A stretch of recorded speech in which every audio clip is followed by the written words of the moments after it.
Pemirsa, sejak pergantian tahun hingga awal 2024, sejumlah banjir besar melanda Amerika Serikat di bagian timur laut. Sejumlah ahli mengingatkan bahwa cuaca ekstrim ini bukan anomali dan bisa menjadi sebuah kelaziman ke depan dan dapat memperparah tenggelamnya wilayah pesisir di tengah kenaikan muka air laut. Berikut laporan VOA untuk USM TV, dan informasi ini sekaligus menutup perjumpaan kita di hari ini. Saksikan terus USM News hanya di USM TV. Saya Pandu Chandra dan seluruh kru yang bertugas pamit undur diri. Terima kasih. Wassalamualaikum warahmatullahi wabarakatuh. Dua badai kuat beruntun yang berselang hanya 3 hari menenggelamkan sejumlah rumah di wilayah pesisir negara bagian New Hampshire. We got hammered with almost a foot plus inside my units, and they're all destroyed. It was brutal for everybody, and I have now at the apartment, I have no floors, I have no nothing. We got everything out. Talking about 300,000, 400,000 damage. It's really crazy. Pada Januari, banjir dan badai kuat menghantam tak hanya New Hampshire, tapi juga New Jersey dan Maine. On January 10th and 13th, two record-breaking coastal storms hit Maine back-to-back, and they led to some of the highest water levels we've ever measured along the coast since we started measuring in the early 1900s.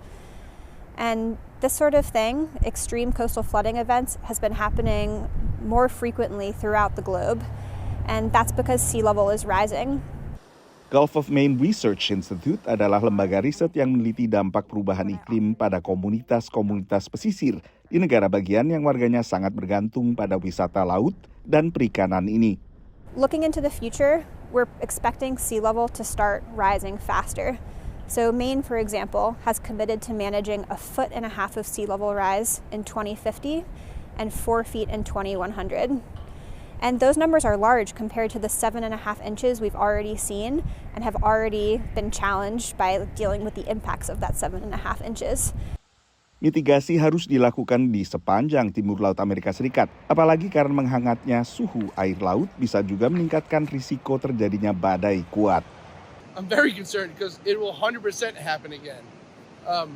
When you put a static structure in a dynamic zone, such as the ocean or the sand, and with rising sea levels and more storms, and for whatever reason you want to call it, it's happening here and now.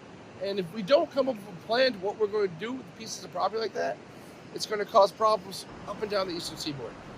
Bukan hanya negara bagian di pesisir laut saja yang harus waspada.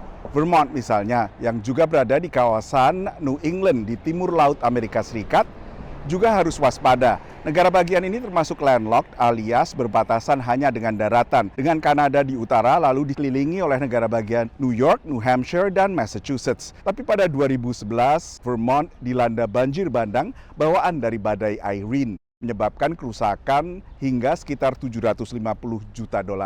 Dari Washington DC, saya Nova Purwadi dan tim VOA.